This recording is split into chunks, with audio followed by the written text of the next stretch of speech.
আজ আপনাদের সামনে আমি তৃতীয় অধ্যায়ের কর্মযোগের পরবর্তী অংশটি পড়ে শোনাব।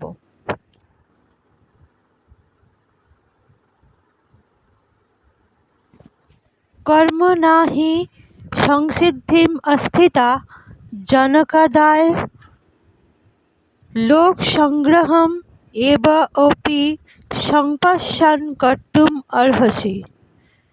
এর অর্থ হলো, জনক প্রভৃতি মহারাজরাও কর্ম দ্বারা ভক্তিরূপ সংসিদ্ধি প্রাপ্তি হয়েছিল। অতএব জনসাধারণকে শিক্ষা দেওয়ার জন্য তোমার কর্ম করা উচিত।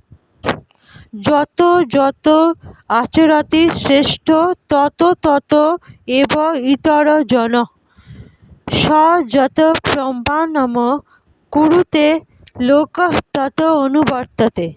শ্রেষ্ঠ ব্যক্তিরা যেভাবে আচরণ করেন, সাধারণ মানুষেরাও তার অনুকরণ করেন। তিনি যা প্রমাণ বলে স্বীকার করেন, অন্য লোকে তারই অনুকরণ করে।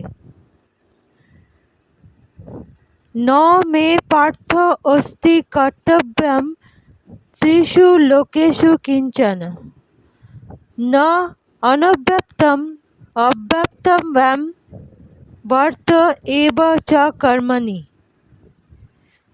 এর অর্থ হলো, হে পার্থ, এই ত্রিজগতে আমার কিছুই কর্তব্য নেই, আমার অপ্রাপ্ত কিছুই নেই এবং প্রাপ্তব্যও কিছু নেই, তবুও আমি কর্মে ব্যাপৃত আছি। যদি হি অহম ন বর্তেয়ম জানু কর্মণি অতন্দ্রিতঃ মম বর্ত অনুবর্তন্তে মনুষ্যা পার্থ সর্বশঃ। হে পার্থ, আমি যদি অলস হয়ে শুভ কর্মে প্রবৃত্ত না হই, তাহলে আমার অনুবর্তী হয়ে সমস্ত মানুষই কর্মত্যাগ করবে।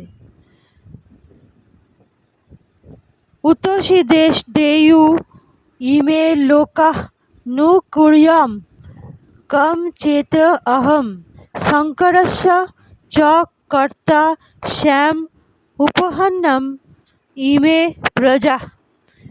আমি যদি কর্ম না করি, সমস্ত লোক উৎসন্ন হবে।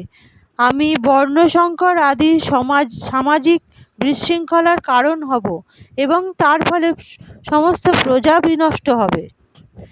সক্তা কর্মাণি অভিধ্বংসঃ যথা কুর্বন্তি ভারত কুর্যাৎ বিদ্বান তথা অশক্ত চিকীর্ষু লোকসংগ্রহম।